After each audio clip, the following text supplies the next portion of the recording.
Okay folks, look who's dressed up and ready for the party. It's Patty C. I'm all done. I have finished quilting her and dressing her for the party. She was so much fun. This pattern by Laura Heine, the dress, which over the past couple weeks I've deconstructed and I've done my own take on it. This took me about 50 hours all told. The cutting, the gluing, and then the quilting. And the embellishing took me the most. I don't know if you can see, but it has all sparkly little crystals on it. That was a bit of a pain in the neck. I don't know, that was a bit of a pain. But I didn't do too many. I just did a few. Raw edge applique. And I glued, as you know, I cut and I glued.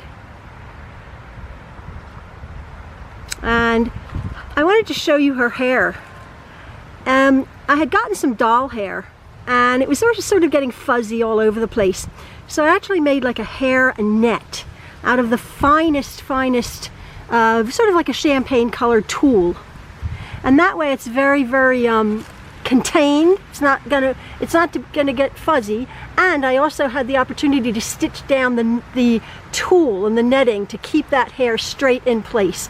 I bought a cheap red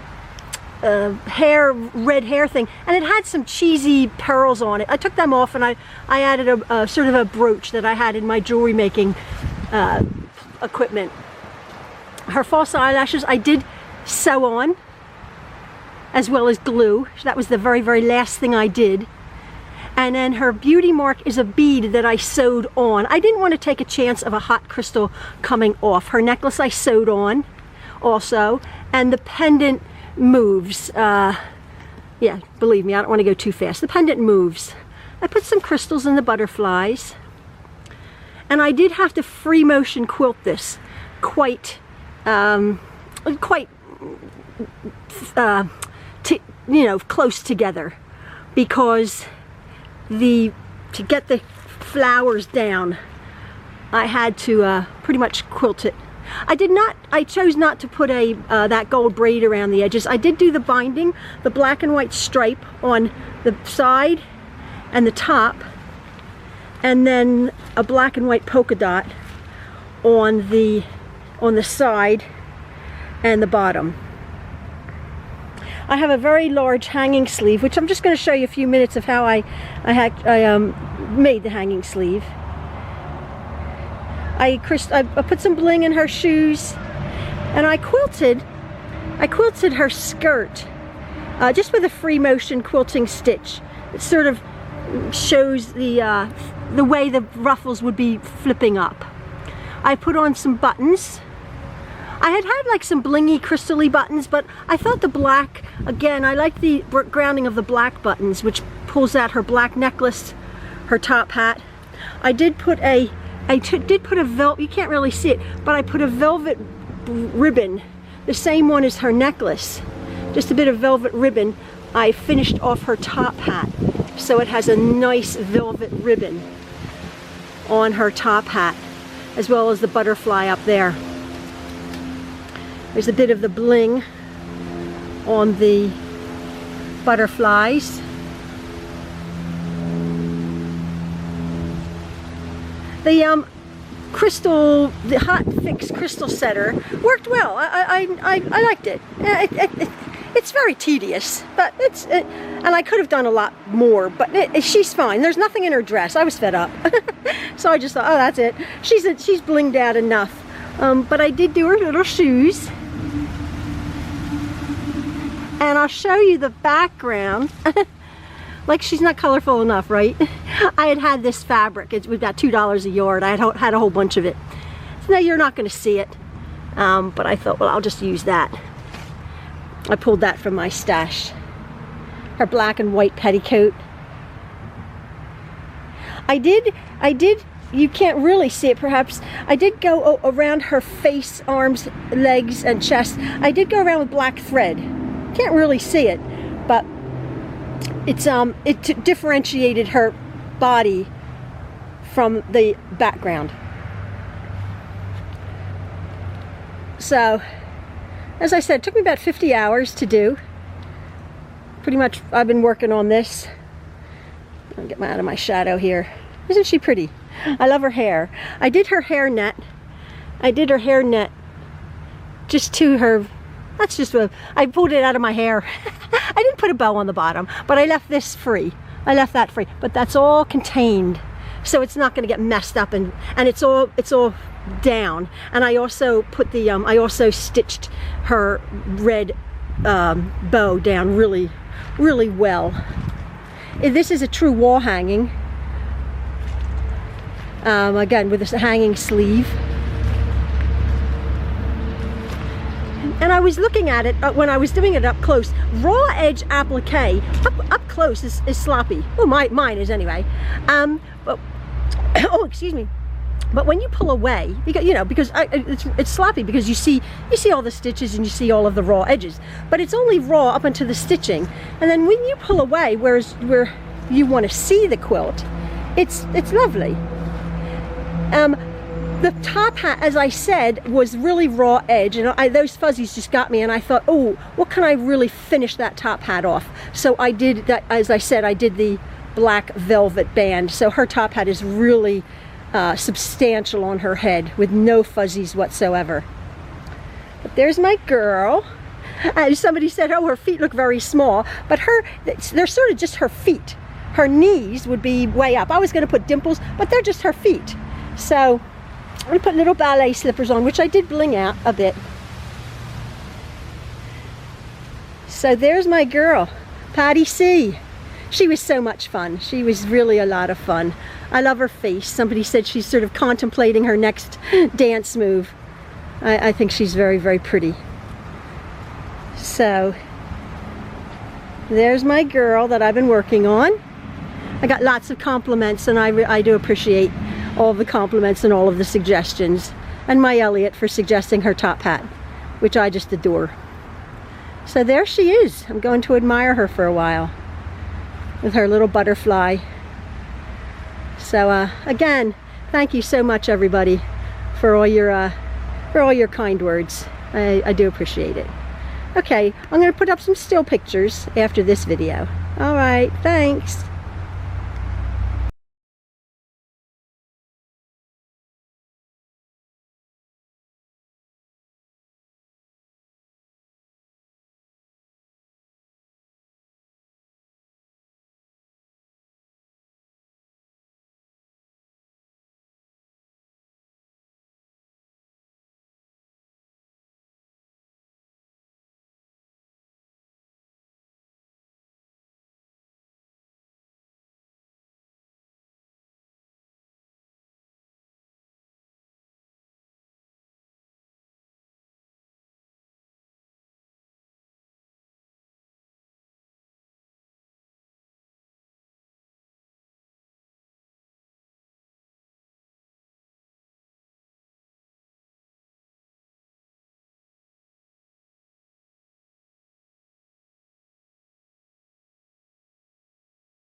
I'm finishing up my quilt that I've quilted, my collage quilt that I've quilted, and I'm going to be putting a hanging sleeve on this quilt.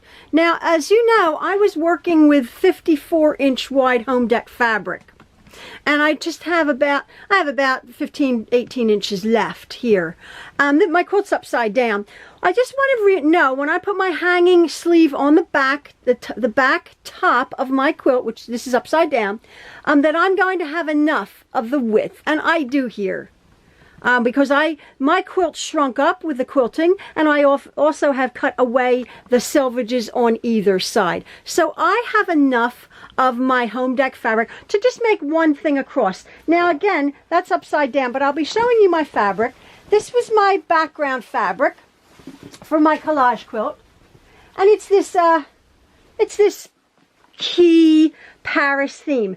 Now I'm using the fabric, the home deck fabric, instead of like a muslin. This is a fairly substantial quilt because I used the home deck fabric on the back. It's not real heavy, but I used a thin batting, and it's quilted up lovely. I will be showing the details of my quilting. So right now, I think I'm going to be using, because it will take you have to figure out when you're putting a hanging sleeve on, what kind of rod or what kind of a piece of wood or something that you're going to be using, what size. Now obviously a small wall hanging, you may just need a thin dowel. So you would do a hanging sleeve that's maybe just, you know, 1.5 inches or 2 inches. For maybe a regular quilt, you want to do a hanging sleeve to slot a pole through that's maybe 3 or 4 inches wide. This quilt, this may take a larger pole, a curtain pole, with a bigger diameter. So I want to make sure that I have enough of this hanging sleeve. I'm going to err on the cautious side, and I'm going to have this, let me see, where's my ruler here? Let me just see. I'm going to cut my piece. I'm going to have my hanging sleeve about 5 inches. That's what I thought. I'm really good. That was 5 inches. So I want a 5-inch hanging sleeve. With the seam, it might go down to about 4.5 inches or so.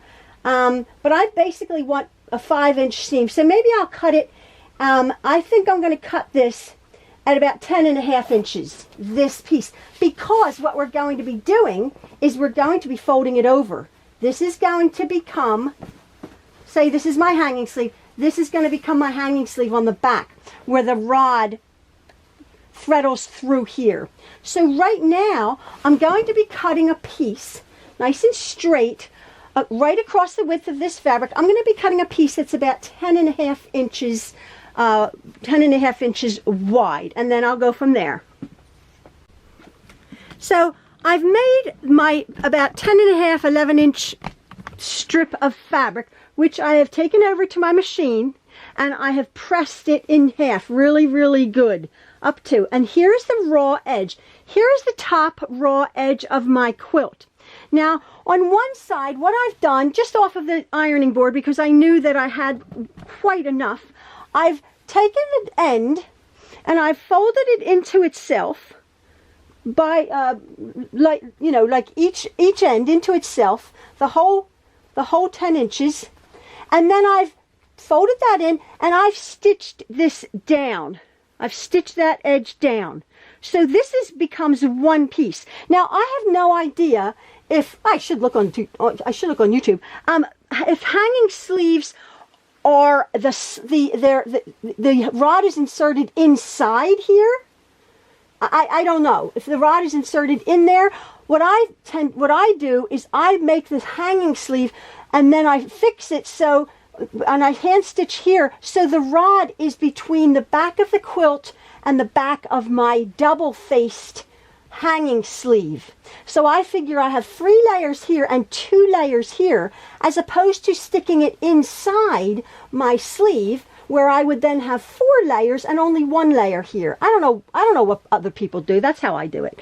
And okay, so now I'm taking this, as you can see, this is a squared off corner. Or this is a squared edge, and this is and as you know me, I do my round edges. But I'm not worried about that for the second here, because I am going to be cutting off this edge here of my hanging sleeve to make that nice and curved.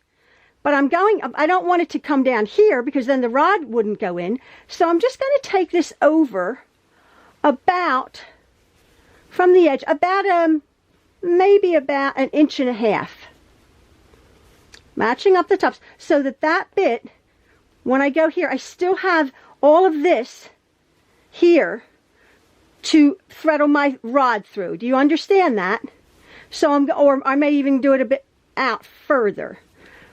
So about there, about 1.5 inches. So I'm going to then cut off this, but I'll show you when I get to it, when I get over to my machine. Now I'm going to match up my top edge here, and I will pin that. But I'm going to come over to this edge, and I'll show you what I've done. So here is my edging of the other side, right? So here's the edge of my quilt. Here's the edge of my hanging sleeve that's not done yet. So what I'm going to do is I'm going to fold this in like so. I'm just going to eyeball it. Look like about pretty much like maybe 3 inches or so, 4 inches. I'm going to eyeball it to where I want to sew this end. So after I have pinned this and I come to this end, I will see how long. I mean, you can measure it. By all means, measure it. You do it properly and measure it. But I just sort of eyeball it. I'll pin this. I'll come along. I will cut off the selvages. And I'll just mess about with it till I think that's about the right size to go, again, about 1.5 inches away from the edge of my thing. So I'll do that now. I'll pin this and I'll measure this. I'll cut it. I'll iron this just like I did the other side. I'm just making the hanging sleeve just like this, a nice, neat, tidy end for that size. So I've finished off both ends and I've closed both ends of my hanging sleeve, and I'm attaching this to the top of my quilt. Before I put the binding on. So when I put the binding on, I sew the binding to the back, and as you know, I curve my corners and then I turn it to the front. So then your machine has to be capable of sewing through quite a few layers. You have your 3 layers of your quilt, you have your 2 layers of your hanging sleeve, and then you'll have what, 2 layers of binding. And then if you're going to be doing sewing it down by machine, you have another 2 layers of binding when you turn it over. So just make sure you have a fairly decent strong stitch on your machine. Now if you saw, again, this was squared off and then my quilt is round. I'm not worried about that right now. I'm just sort of starting at the end of my hanging sleeve on the top, just going around that corner slightly. And I just realized, where's the I forgot where the return button was. The back stitch. So I'm going to back stitch that. This will be reinforced quite a lot, obviously. I'm going to, because there is quite a few layers, I'm going to be stitching this down, the top binding, maybe several times, because there's a lot of weight on this sleeve. And as you know, I'm all about reinforcing. And at the end of the day, when it's all said and done, what I'll do is, which I hate to do, I'm going to hand sew very, very carefully, tightly, not going through, obviously, to the front of the quilt. I'm going to hand stitch my hanging sleeve down. Now you can hear it going through 2 layers of home deck and 3 layers of quilt. But a good machine will do it. Just put it on the top of my quilt. And again, this is a fairly extra wide hanging sleeve because my quilt is rather heavy. And I want whatever rod to go in here to be able to support the weight.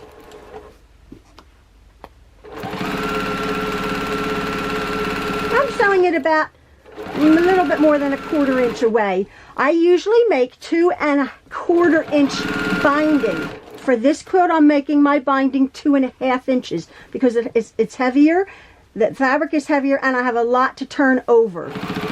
And again, I've come to the end here, and I'm just sort of going to sew that down to about there.